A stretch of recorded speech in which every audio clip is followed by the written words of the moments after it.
This is Unfurled TV, and I'm your host, Tom Clark. Over the last couple of days in the news, we've had these, again, shootings in Chicago. And they're devastating. If I put up here a couple of sources that I recommend you go watch. First, Brandon Tatum's video on YouTube. I got the link here.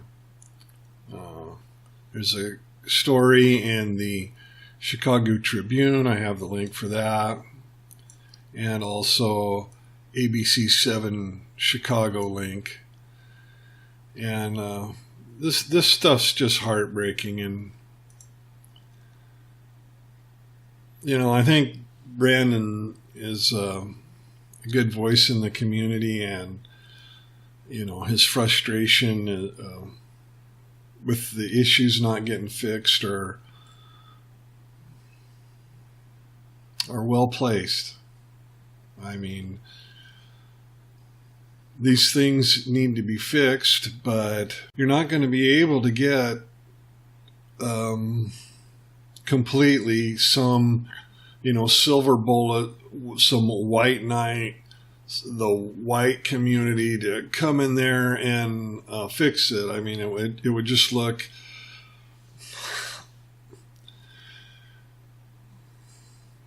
to stop the violence. It would take such an oppressive regime and lockdown. The country's not ready for it, I don't think. But there are other things that I think can be done. I know we all want solutions to this. I don't know that anybody that doesn't want to help. But my friend, our hands are tied because it's the war zones communities. I'm not trying to say that everyone in those communities want to live in that sort of environment. Obviously they don't. I mean, it's nobody would. I mean, only a pathological, criminal would want to live in that kind of a situation. Somebody that's just absolutely messed up in the head. That's the only type of person that would want to live in a community like that. But, what exactly do you propose we do? Again, they don't want cops in their neighborhoods, a lot of them. They protest against us. And when I say them, I'm not trying to be racist, but the people I'm talking about the peoples in the communities. They don't want cops. They don't even want cops of their own color in the communities, a lot of them. So a lot of these folks. So, holy cow. I mean, if you're going to riot against the police coming in,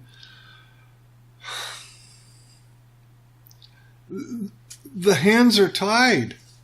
So we've got to figure out a way to untie those hands. And really, I think it's the people in the war zone communities. The burden is going to fall on them mostly. Once they can untie the hands of, people of goodwill, authorities of goodwill, to take care of the situation, untie their hands, and they'll come in and they may take drastic measures to get things under control, but get things under control. And then the community can return to normal, after a cooling off period of some sort. I mean, that's kind of the, do something now path forward, I'd say. But let's kind of break this up. So I've seen a lot of, pleas for help in the newspaper articles and in, some of the news reporting, the television news reporting. People are saying, and even a Democratic I'm not sure if he was a legislator from the state, or a Democratic congressman. But he's saying, hey, we invite any help we can get at this point. Okay, that is so good to hear. That has to build, and that will help free up the hands. As to what Trump can do in the short term, there's some legal questions, and I don't know the answer to this. It's not my legal wheelhouse, it's not something that I've studied or worked with very much. But there are some federalism issues that kind of bind the government. Now, I think that they could go in there and do put some heavy FBI presence in there, put some heavy U.S. Marshal presence in there to, really go in that community and try to round up everybody that has a federal warrant after them. Put a heavy presence of ICE in there. My understanding is Chicago was supposed to be a sanctuary city, so the federal government can move a lot of ICE officials in there. And so you can get officials in there, but I don't think you can. I don't think that the president should put troops in the streets. I mean, can you imagine the fear and the backlash that might cause within the community itself? I know that some are pleading for it to be solved right now, but I think that a smarter thing that the government can do, the federal government anyway, is send in law enforcement on other issues in that community that the federal government has jurisdiction to investigate and enforce, and not try to be the police, but they add police presence to the community, and that could really help out the local police focus on, their primary functions. They're not,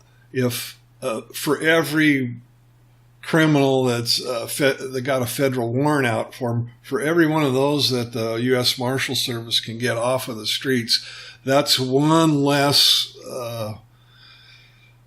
criminal for the local police to deal with. And by the way, I agree with prison reform. We've got way too many folks in prison over trumped up charges, but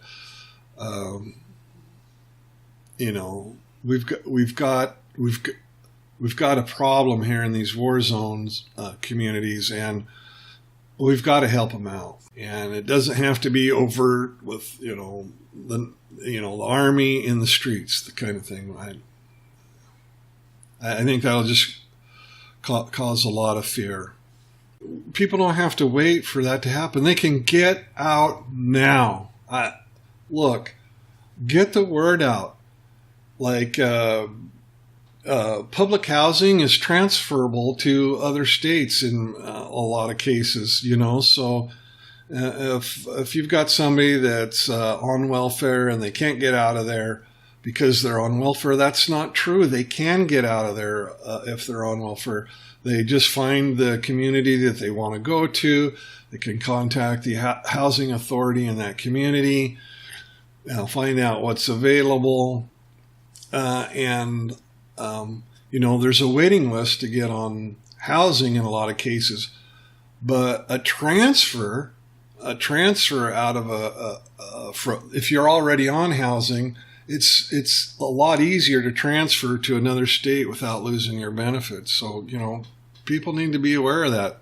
If you're in danger, get out. If I was in a war zone and I don't want to fight just for the sake of fighting, for instance, I don't want to fight against Gang A and I don't want to fight against Gang B. I just want the fighting to stop. It's all nonsensical. I just want, peace and prosperity, and we don't have it here. Get out. I don't care if it's in the community I'm in. I need to get out. Churches in the peaceful area can partner with churches in the war zone area, and set up, an overground railroad. Okay, just get out of there.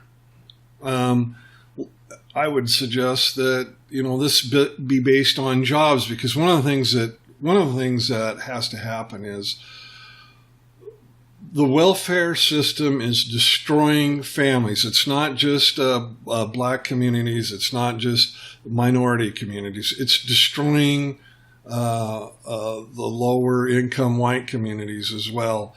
It's pervasive and perverse, and nothing is going to harm our communities more than welfare. Yes, there should be social safety nets. I agree with that 100%. I think those should be private social safety nets. But so long as we got government safety nets, let's use those when necessary to get people out. So if you're on public housing, you need to get out now. Use the public assistance.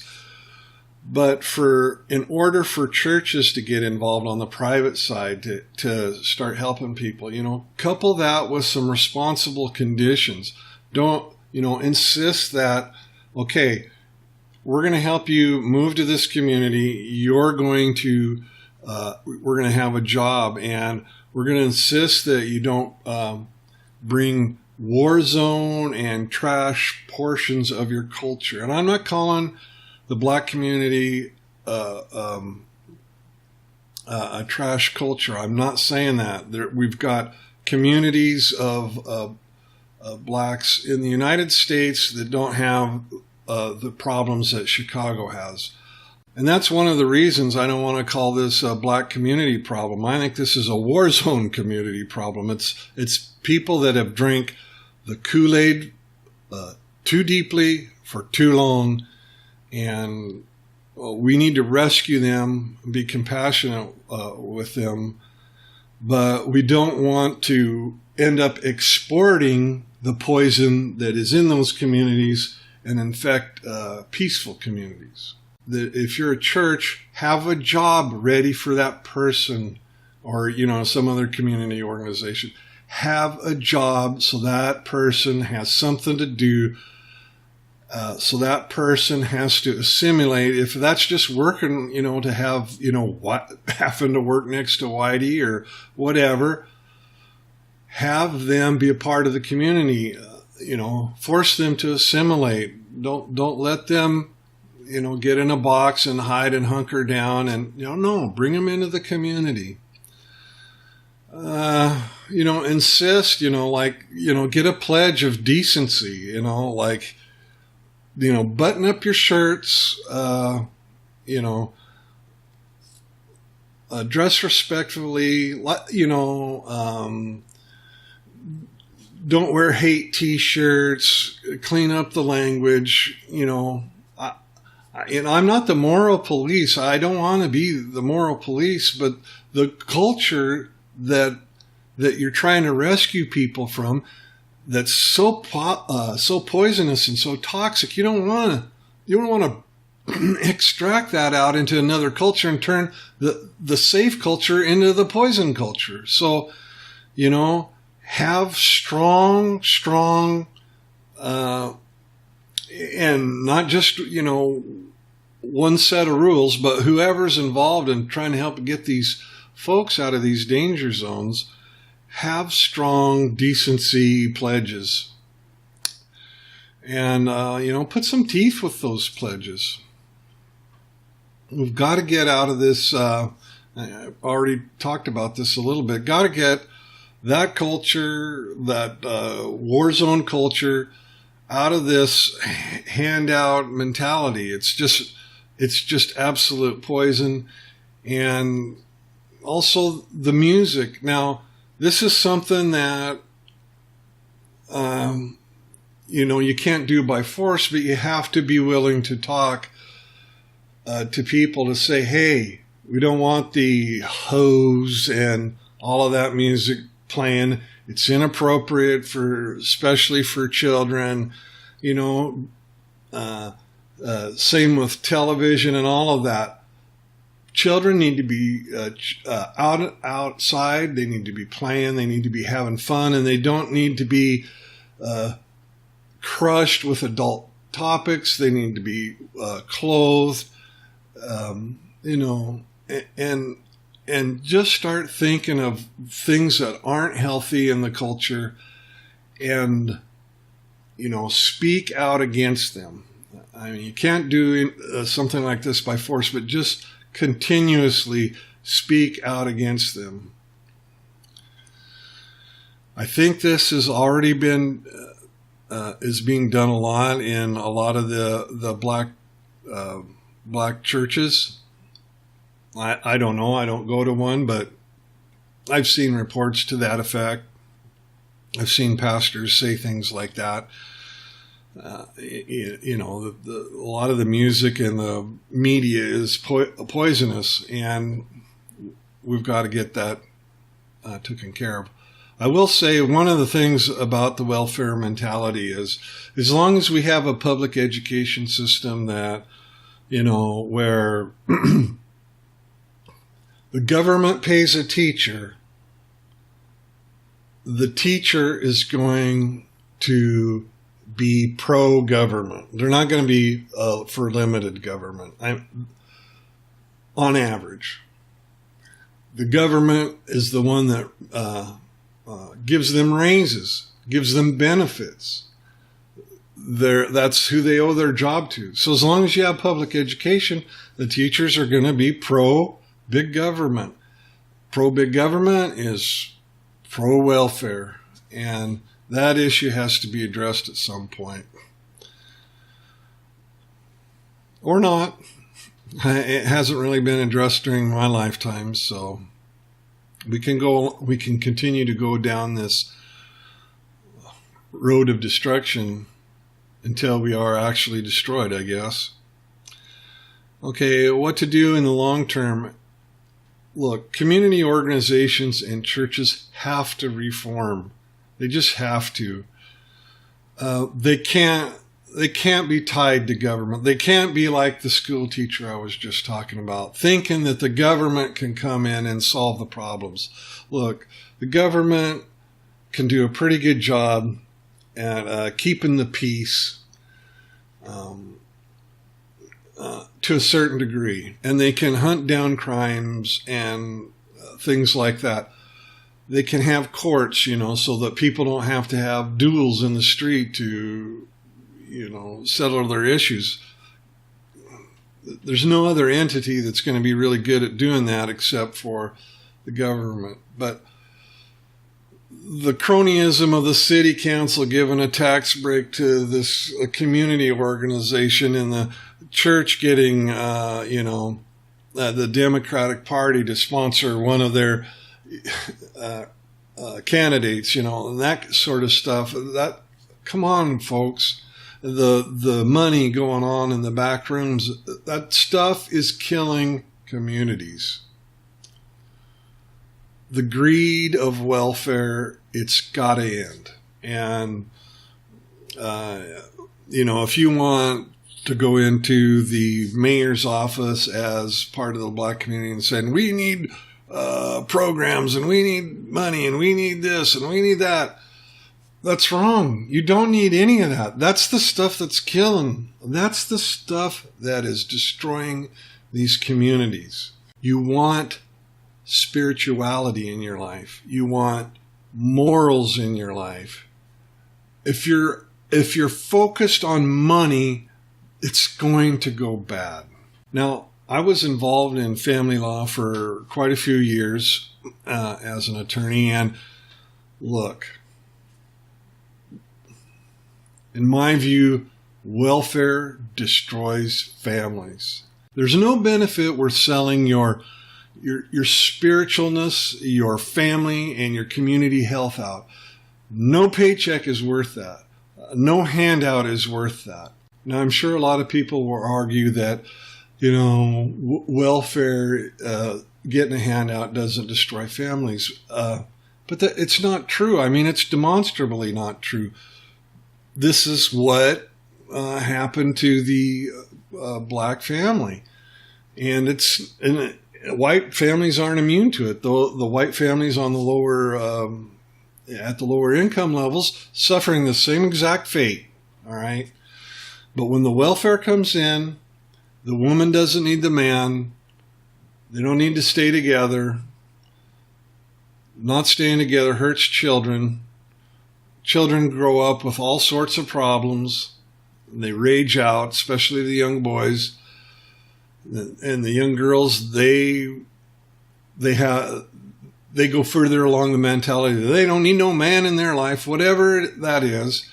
And a grown adult woman doesn't need a man in her life. I'm not saying she does. I'm saying if she has kids, the kids need a man in their life. I mean, that's clearly proven by our social sciences. I'm sorry I'm getting off on tangents and passionate about this stuff, but I've just seen so many families hurt. I'm a little traumatized by just families being destroyed. I'm not even talking like Brandon here is talking about people actually getting killed. I mean, that's even worse. I thank God I haven't, had that been happening around me, or I've had to, deal with those kinds of problems. But, oh my gosh, I mean, these things have to be fixed. They have to be fixed, or it's just going to get worse. First of all, divorce laws have to be reformed as well. You don't want to punish workers. It's just absolutely crazy. All of this child support and the working parent, not getting custody of the kids. So it's back asswards. So, back when child support came into being, it kind of made sense back then, because you had women that were, limited in their career opportunities and their educational opportunities. Today, that's not the case. I mean, in almost every measure, women are doing better than men. I mean, they graduate school at higher rates. They have a college degree at higher rates. If they don't take off time to raise children, they earn as much or as more as men. I mean, almost every way you can measure how well sex is doing in society, women are doing great. So it just doesn't make sense to say that the worker should give the non-worker money for any reason when they divorce. There's no reason for that. The non-worker during the marriage had every opportunity to go to school if they wanted to, every opportunity to further their career or not. While they were married, they got all of the benefits from what the worker provided. And now that they're no longer going to be married, that needs to be the end of it. Alimony laws fall into this as well. If you're a non-worker, you chose to be a non-worker, and while you were not working, you were getting housing, you were getting food, and, you shouldn't get a piece of the pie of the worker. That is something that you give up. And now, is that 100% fair? I don't know, and I don't care, but because what it does is it encourages folks to stay married, and that's best for children. Get this through your head. You want to have laws in place that reinforce families, that make families work through their issues, where they, when you get married, you promise to be together through thick and thin, through poor or for richer, through sickness and in health, all of that. That is the idea of the family. So if you're having problems with your husband, or you're having problems with your wife, you're mad at him or whatever, you don't get to give up on them just because you want to be happy. That's you can, but you should not get rewarded for that. You should be punished if that is, well, you shouldn't be punished, in a criminal sense, but you definitely should not be rewarded for getting bent out of shape about some feature about your husband that you don't like, that he pays too much attention to sports and not enough attention to taking you out to the movies or whatever. And so you want to get a divorce and break up the family and all of that, or vice versa. There should be an incentive for the other spouse to stay with that person. And more, that's going to be men wanting to stay in the relationship because of the woman making more money.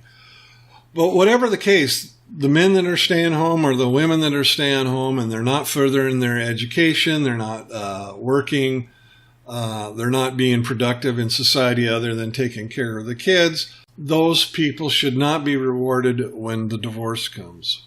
It's not healthy. It's such an incentive for the non-worker to take advantage of the worker. It's so perverse. I can't tell you how perverse that is.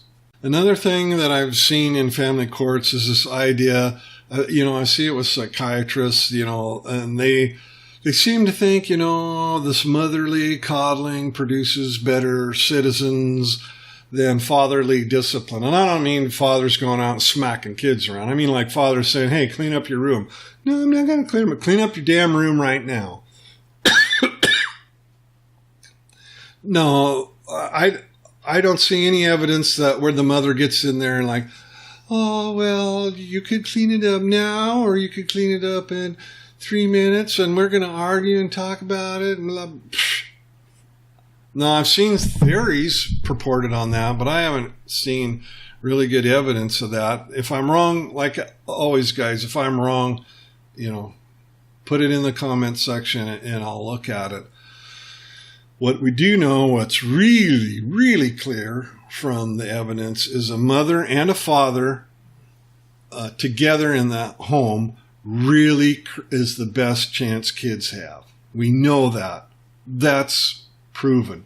Men and women working together to raise children, that's the best society can do. So all of our laws should be designed to get that to happen as much as possible. Can't always happen, but as much as possible. And for Christ's sake, quit glorifying single parents. I mean, I'm not saying go out and denigrate them and stuff like that, but hold up these family structures as the paragon of life. This is the goal. This should be in our media.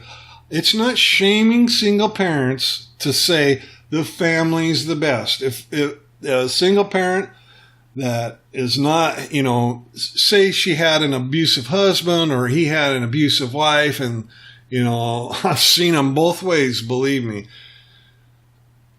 You have to get out of the marriage at some point. You can't make life work with a psychopath. It's just not going to be healthy for the children. I mean, if you're in a relationship with a bona fide psychopath, you've got to get out of that for the sake of the children. I know that two parents is the ultimate, but sometimes a screw flies loose in somebody's head, and you're not going to make that work. You need to get out. But the fact that you set the family with a dad and a mom as the gold standard of the best type of family that there can possibly be is not a reflection upon the single parent. It's not a negative reflection. It's the goal. To me, it's like, okay, look at it this way. You got a college football team. They're not as good as a pro team, but you want to strive to be as good as the pros as much as possible. How does that denigrate college? It's not really denigration. It's, It's trying to get up the ladders of success. It's just like somebody that's making $50,000 a year versus somebody making $70,000 a year. The person that's making $70,000 a year is the goal. I mean, if finances if money is your main goal in work, then 70,000 is better than 50,000. Come on. You have to be willing to accept where you are on the economic ladder. You have to accept where you are on the mental health ladder. You have to accept where you are on the family structure ladder. Now, actually, you don't have to accept it, but society needs to function on that. These ladders are not discriminatory towards the bottom. We're not trying to keep people down at the bottom because we recognize what's better at the top. We've got to stop that nonsense. And this with single parents being glorified every time you turn around, that's got to stop. We've got to start glorifying two-parent families, man and a woman. This is best for children. I'm not saying if you're a woman and a woman or a man and a man trying to have a family that, you should be punished or anything like that. I'm just saying, let's not glorify those families because that's not best for children. Show me the science that shows that those families are better for children, and then I'll change my mind. But right now, as far as I know, a masculine personality and a feminine personality raising a child provides the best outcome. Look, so going back to the start, my heart hurts for my fellow Americans trapped in these communities, but you're not trapped. You can get out. You can get out with government help. You can get out without government help. So, please do that in the short term. In the long term, please, folks, get your head wrapped around. Maybe I'm wrong, but get your head trying to figure out what the cause of this problem is. It has nothing to do with there not being enough welfare programs. It's just not the case. The more money that's poured into this, the less personal ethics and personal morality flourishes in those communities. Yes, you want social safety nets to some degree, but you don't want people trapped in the net. The net is to design, if somebody falls, to capture them and then to help them out, get them out of the net and then let them start working up the various socioeconomic ladders. All right? That's what you want a social safety net for. You don't want somebody to fall into the net and then be stuck in that net forever. Because then another person falls and another person falls and another person falls and another person falls. You get too many people in that net together, it's going to end badly. Because the mentality of that is, you owe me, you owe me. And you get enough people saying, you owe me, chanting, you owe me, you owe me, you owe me, you owe me, I'm mad, you owe me, I'm mad, I give up, I give up, I can't get anywhere. Right? That's where this anger, I believe, is coming from.